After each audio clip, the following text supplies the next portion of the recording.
Most people think martial arts is just a way to learn self defense.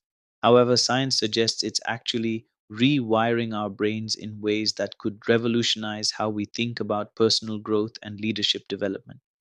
That's fascinating. What kind of changes are we talking about here? Well, studies show that martial artists demonstrate significantly lower rates of anxiety and depression compared to the general population. And what's really interesting is how it all begins with something as simple as learning to bow properly. Learning to bow? How could that make such a difference? In traditional Japanese dojos, bowing is a disciplined practice in mindfulness and respect. MRI studies suggest that martial arts training enhances gray matter density in areas linked to self control and body awareness. So, what happens after those initial months? How long until people see real changes? The mental transformation happens surprisingly quickly. Sports psychologists have documented improved focus and decision making skills within just the first few months. By the time students reach green belt, typically about a year in, they're showing measurable improvements in emotional regulation and stress management. That's quite impressive for just 1 year of training. What about the physical changes? The physical benefits are remarkable: increased bone density, improved balance, enhanced cognitive function. But here's what's really interesting. By the time practitioners reach blue and purple belt levels, they're regularly experiencing what psychologists call flow state, a mental state where time seems to slow down. Hmm, sounds like meditation. Is there a connection there? Exactly right.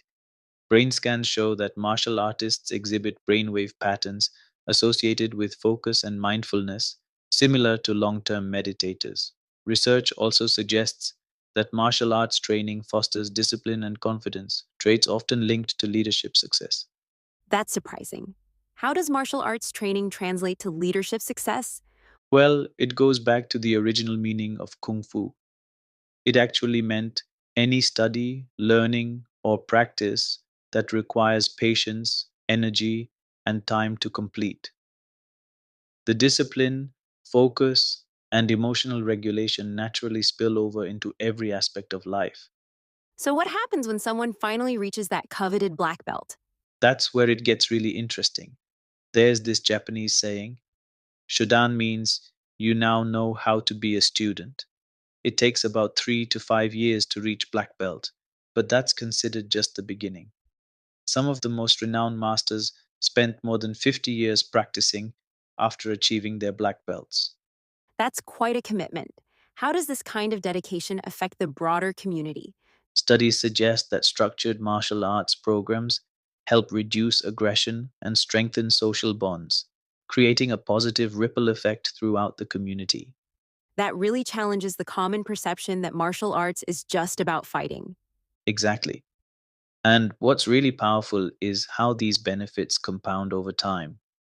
The longer someone practices, the more pronounced the positive changes become, both physically and mentally.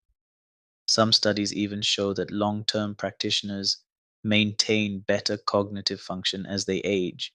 So it's really about playing the long game, isn't it? That's one of the most important lessons martial arts teaches us. It's not about quick fixes, it's about consistent, dedicated practice over time. And here's what's beautiful: even the most advanced practitioners still approach each training session with the same humility they learned when first practicing that bow. That kind of lifelong commitment to growth seems rare these days. And yet, it might be exactly what we need most.